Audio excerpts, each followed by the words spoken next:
1975లో ఇందిరాగాంధీ ప్రభుత్వము విధించిన చీకటి రోజును ఈ రోజు మనము ఆదిమ కాలములో ఉండి అంటే 50 సంవత్సరాల తరువాత జ్ఞానము లేని రాజ్యాంగం లేని పరిపాలనలో మనము నివసిస్తూ రాజ్యాంగం ప్రకారం జరిగిన రాజకీయ చదరంగములో రాజ్యాంగాన్ని అడ్డుపెట్టుకొని ఎమర్జెన్సీని పరిపాలించిన ఇందిరాగాంధీ తన రాజకీయ ఎత్తుగడలో భాగంగానే 20 సూత్రాల పథకాన్ని తెచ్చి బీదలకు ఈ భూమిపైన అవకాశము ఇచ్చి భూపరిమిత చట్టాలను తీసుకొచ్చిన కాలం నాడు.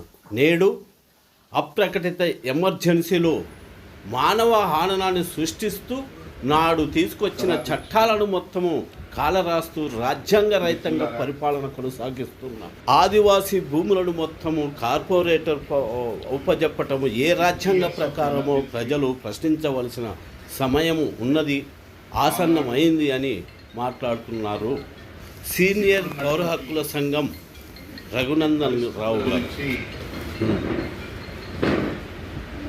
మనం ప్రధానంగా ఈరోజు మాట్లాడుకోవడానికి వచ్చుకుంటున్నాం.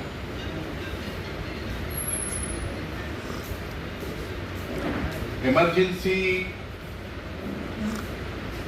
పీరియడ్లో ప్రధానంగా మనము చూసింది ఏంటంటే పౌర హక్కులకు సంబంధించినటువంటి హక్కులు ఏవైతే రాజ్యాంగంలో కల్పించినటువంటి ప్రాథమిక హక్కులను పాలకులు రాజ్యము సస్పెండ్ చేయడము, అనేక మంది హక్కుల గురించి తప్పించే హక్కుల ప్రేమికులు, హక్కుల సంఘాలలో పనిచేస్తున్నటువంటి నాయకత్వాలను ఆ రోజున్నటువంటి పాలన ఇందిరాగాంధీ ఏదైతే భారత స్వతంత్ర పోరాటంలో ప్రజల ఆకాంక్షలను రాజ్యాంగంలో ఆ ఆకాంక్షలను హక్కుల రూపంలో ప్రాథమిక directive principles of state policy దాంట్లో ఏవైతే బలంగా స్వతంత్రము వచ్చిన తర్వాత పీడిత ప్రజలకి రావాల్సినటువంటి సంక్షేమ పథకాలు కావచ్చు, భూమి హక్కులే కావచ్చు, సామాజికంగా రాజకీయంగా రావాల్సినటువంటి హక్కులు ఎప్పుడైతే ఆ సమయంలో పాలకులు పూర్తిగా ఫెయిల్ అయినప్పుడు పౌర హక్కుల గురించి జరుగుతున్నటువంటి ఒక పోరాటము, దాని అణిచే క్రమంలో అనేక మందిని అరెస్టు చేయడము, జైళ్లలో పెట్టడము మనం చూసాం. అయితే ఈరోజు పౌర హక్కులే కాదు, ఈరోజు ఉన్నటువంటి పరిస్థితుల్లో మొత్తంగా ప్రజాస్వామిక హక్కులు, మానవ హక్కులని అణిచివేసేటటువంటి ప్రజాతంత్ర ఉద్యమాలను ఒక సామాజిక ఆర్థిక కోణం నుంచి చూసేటటువంటి వస్తున్నటువంటి గత 50-60 ఏళ్ల నుంచి వస్తున్నటువంటి అనేక రాజకీయ పార్టీలు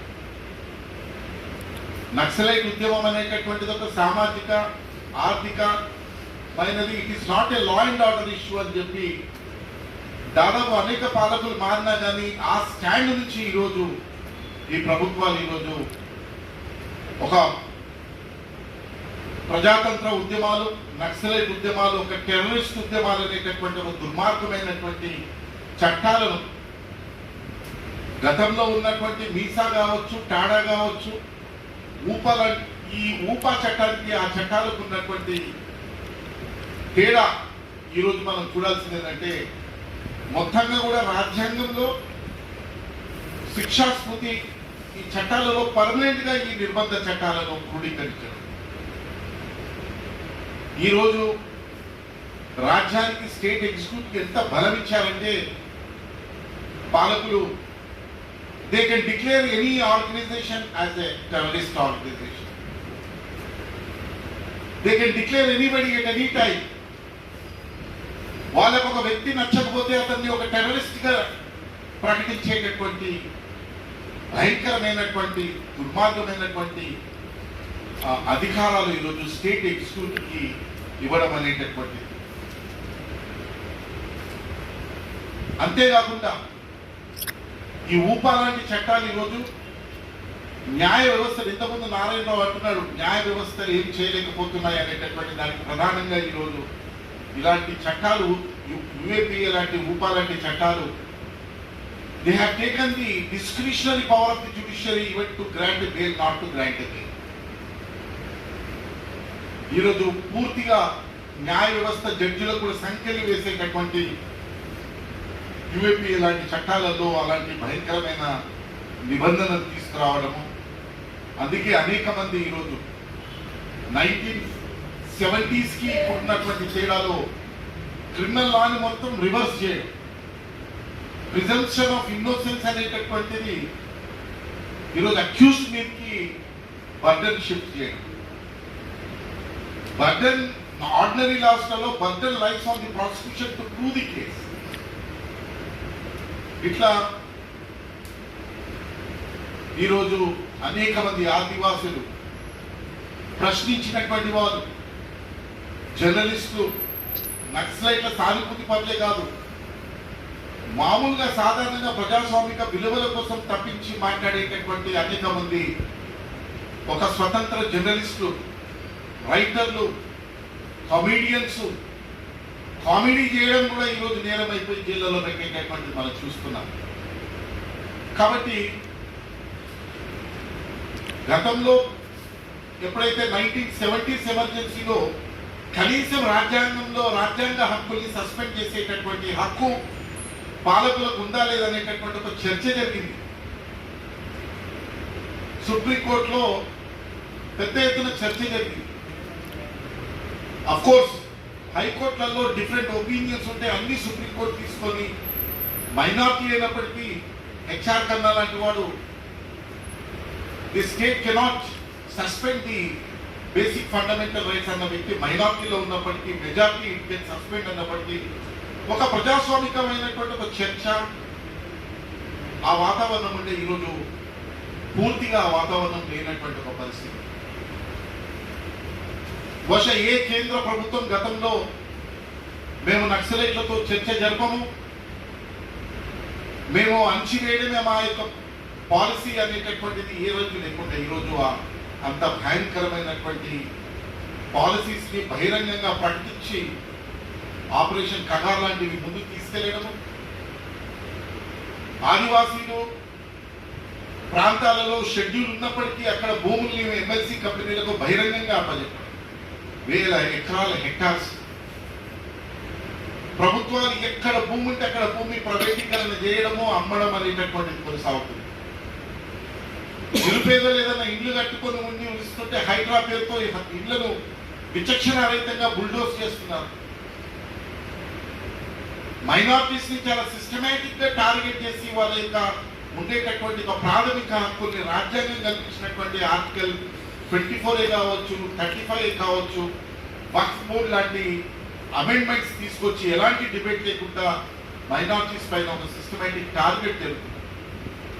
ఇలా అన్ని రంగాలలో ఎంతో పోరాటాలు చేసి సాధించుకున్నటువంటి హక్కులన్నీ కూడా మళ్ళీ ఒకసారి ఆ హక్కులన్నీ, అది ఖైదీల హక్కులే కావచ్చు, రాజకీయ ఖైదీల హక్కులే కావచ్చు, లేకపోతే ల్యాండ్ రిఫార్మ్సే కావచ్చు, షెడ్యూల్ ఏరియాలో ఉన్నటువంటి వీసా చట్టము, అడవి హక్కుల చట్టాలు, అన్ని చట్టాలు, సంక్షేమ చట్టాలు అన్నింటినీ కూడా ఈరోజు పూర్తిగా కాలరాస్తూ హక్కులను అణచివేస్తూ ప్రజాస్వామికంగా మనమంతా హక్కుల సంఘంగా అన్ని ఇన్స్టిట్యూషన్స్ ఏవైతే మానవ హక్కుల సంఘాలు కావచ్చు, ఎస్టీ ఎస్సీ అసోసియేషన్ కమిషన్స్, ఇవన్నీ కూడా పోరాటాల ద్వారా వచ్చినటువంటి ఒక క్రమంలో వచ్చినటువంటి ఇన్స్టిట్యూషన్స్ అన్నీ కూడా ఈరోజు పూర్తిగా నామమాత్రం అయిపోయినాయి. ఆ ఇన్స్టిట్యూషన్స్ మొత్తం విధ్వంసం అయిపోయినాయి. ఈరోజు ఏవి కూడా హక్కులు కనీసం ఒక పిటిషన్ తీసుకొని దాని మీద విచారణ చేయలేనటువంటి ఒక పరిస్థితి ఈరోజు ఈ మొత్తంగా దేశవ్యాప్తంగా ఉన్నటువంటి ఒక వాతావరణం. ఇక న్యాయ వ్యవస్థకు వస్తే న్యాయ వ్యవస్థ పరిస్థితి కూడా అంతే దారుణంగా ఉంది.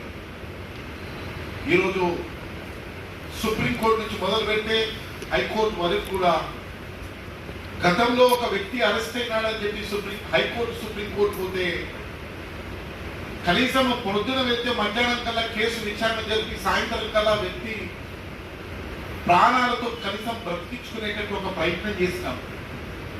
At least we could able to minimize their torture, physical torture. అలాంటి సెన్సిటివ్ ఉన్నటువంటి జడ్జెస్ ఈ రోజు చూస్తే చాలా దుర్మార్గమైనటువంటి ఒక పరిస్థితి. ఒక హెవియస్ కార్పస్ మూవ్ చేస్తే ఒక వారం 10 రోజులకు వస్తుంది కోర్టులో. హెవియస్ కార్పస్ వేస్తే విచారణ చేయకుండా దానికి ఉన్నటువంటి పరిధిని పూర్తిగా తగ్గించేయడం, పూర్తిగా నేరో డౌన్ చేయడం, ఒక మనిషిని చిత్రహింసలు చేసి కోర్టులో హాజరుపరిస్తే సరిపోతుంది అనడం. అండ్ ఇక ఎన్కౌంటర్ విషయానికి వస్తే కనీసము రాజ్యాంగాన్ని ప్రాథమిక హక్కు ఆర్టికల్ 21 ని కనీసం గౌరవించేటటువంటి ఒక పరిస్థితి లేదు. చాలా విచిత్రం ఏంటంటే ఈరోజు ఎమర్జెన్సీ గురించి నిన్న మొన్నటి నుంచి పత్రికల్లో మనకన్నా బాగా చాలా భయంకరంగా ఈరోజు బీజేపీ నాయకులు మాట్లాడుతున్నారు. చాలా ఆశ్చర్యపోవాల్సి వస్తుంది. ఎంత ఎమర్జెన్సీ గురించి మాట్లాడు. ఈరోజు నాడు 50 సంవత్సరాల క్రితం మీద వాస్తవానికి అందరూ మాట్లాడుతారు, కానీ ఈ రోజు ఉన్నటువంటి పరిస్థితి totally it is not just a civil emergency. Totally democratic ప్రజాతంత్ర ఉద్యమాలను అణచివేయడం, మనుషుల్ని కాల్చివేయడం ఎన్కౌంటర్ల పేరుతో. ప్రజాస్వామిక విలువలు ప్రభుత్వాలు పౌరులతోటి ప్రజా సంఘాలతోటి ఏదైనా ఒక హక్కు డిమాండ్ మీద ఉంటే చర్చ జరపాలి, చర్చకు ఆహ్వానించాలి. మీ డిమాండ్లు ఏంటి, డిమాండ్లలో ఏమైనా ప్రజాస్వామికమైనటువంటి వాల్యూస్ ఉన్నాయా లేవా, మేము ఇది ఒప్పుకుంటాం ఇది ఒప్పుకోము, ఇది this is what the democracy, not just merely elections. కాబట్టి మిత్రులారా, ఈరోజు జరుగుతున్నటువంటిది 1000 రెట్లు ఆ రోజు ఉన్నటువంటి ఎమర్జెన్సీని ఈరోజు ఆ ఎమర్జెన్సీని మనం కంపేర్ చేయలేనటువంటిది. ఈరోజు dissent has become criminalised. Today if you ఒక నిజ నిర్ధారణ జరపాలంటే ఒక ఎఫ్ఐఆర్ కోసం నువ్వు సిద్ధపడి ఉండాలి, ఒక క్రిమినల్ కేసు కోసం సిద్ధపడి ఉండాలి. భారత రాజ్యాంగంలో కాన్స్టిట్యూషనల్ రైట్స్ మీద మన మాడభూషి గారు అథారిటీ ఉన్నారు. మన భారత రాజ్యాంగంలో ఉండేటటువంటి ఏకైక article which gives enormous powers to the citizens of this country, that Article 19. ఈ యథాస్థితి ఉన్నటువంటి వ్యవస్థ, అసమానాలతో ఉన్నటువంటి వ్యవస్థను మార్చుకోవడానికి, ప్రజల యొక్క ఆకాంక్షల మేరకు ప్రభుత్వాలు కానీ వ్యవస్థను మార్చుకునేటటువంటి హక్కు ఉంది అనేటటువంటిది భారత రాజ్యాంగంలో ఆర్టికల్ 19 మనకి ఇస్తున్న హక్కు. అండ్ ఏ పాలకులకు ఎవరికి కూడా they have no right to criminalize the freedom of speech and expression. We have a right to sit, we have a right to association, we have a right to assembly, we have a right to form an association. కానీ ఈరోజు సంఘాలను నిషేధించడం, వ్యక్తులను నిషేధించడం, వ్యక్తులను proclaim చేయడం, ఇంత దుర్మార్గమైనటువంటి ఒక పరిస్థితి ఒకవైపు ఉన్నా, ఇంకోవైపు ఒక ఆశాజనకమైన ఒక హోప్ ఏంటంటే today the people in this country are fighting for their rights.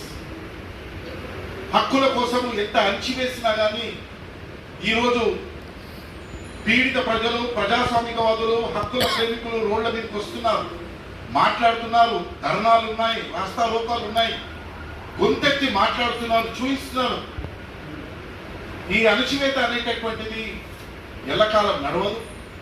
పాలకులు చూడాలి, ఎంతో మంది వచ్చిపోయినారు. గతంలో చంద్రబాబు నాయుడు చూస్తున్నారు, వెంగళరావుని చూస్తున్నారు, ఎన్టీ రామారావుని చూస్తున్నారు, కేసీఆర్ పాలనను చూసాం, వైఎస్ రాజశేఖర రెడ్డి పాలనను చూసాం. కాబట్టి ఈ పాలకులందరూ ఏమైనారో హక్కులను అణచివేస్తే అనేటటువంటిది వాళ్ళు మర్చిపోదు ఇప్పుడున్నటువంటి ప్రభుత్వాలు కూడా. ఈరోజు ఈ రాష్ట్ర ప్రభుత్వానికి హోంశాఖ అనేటటువంటిది స్టేట్ సబ్జెక్ట్. ఈ స్టేట్స్ లా అండ్ ఆర్డర్ అనేటటువంటి స్టేట్ సబ్జెక్టు ఈరోజు ఈ ప్రభుత్వం, కాంగ్రెస్ ప్రభుత్వం ఒక స్టాండ్ తీసుకుంది. మేము మావోయిస్ట్ పార్టీ కానీ నక్సలైట్లను కానీ ఒక లా అండ్ ఆర్డర్గా చూడడం, మేము ఇది ఒక సోషియో ఎకనామిక్ పొలిటికల్ కాంటెక్స్ట్ నుంచి చూస్తున్నాం. కాబట్టి మేము చర్చలకు పాజిటివ్ ఉన్నాము. కేంద్రం చర్చలకు రావాలని చెప్పి ఒక మేరకు మాట్లాడుతుంది. కానీ ఈ రాష్ట్ర ప్రభుత్వం కూడా చర్చలకు ఆహ్వానించవచ్చు. ఈ రాష్ట్రంలో పూర్తి హక్కు, అధికారము ప్రభుత్వానికి ఉంది. But why this government is not announcing for the tax చేయొచ్చు. ఇది కూడా ఒక హక్కుల కోణం నుంచి పౌర హక్కుల సంఘంగా మేము పదే పదే అంటున్నాం. రేవంత్ రెడ్డి ప్రభుత్వం ప్రకటించాలి. ఈ తెలంగాణ రాష్ట్ర ప్రభుత్వము మేము చర్చలను ఆహ్వానిస్తున్నాము, చర్చలకు సంబంధించినటువంటి డైలాగుని మేము ఓపెన్ చేస్తామని చెప్పి ప్రకటిస్తే ఈ ప్రభుత్వానికి యొక్క చిత్తశుద్ధి ఏందనేటటువంటిది కూడా ప్రజలు గమనిస్తున్నారు. కాబట్టి మిత్రులారా, ఈరోజు ఎంత అణచివేసినా కానీ ప్రజలలో హక్కుల స్పృహ, ఆ చైతన్యము బలంగా ఉంది. న్యాయస్థానాలలో, ఉన్నత న్యాయస్థానాలలో చాలా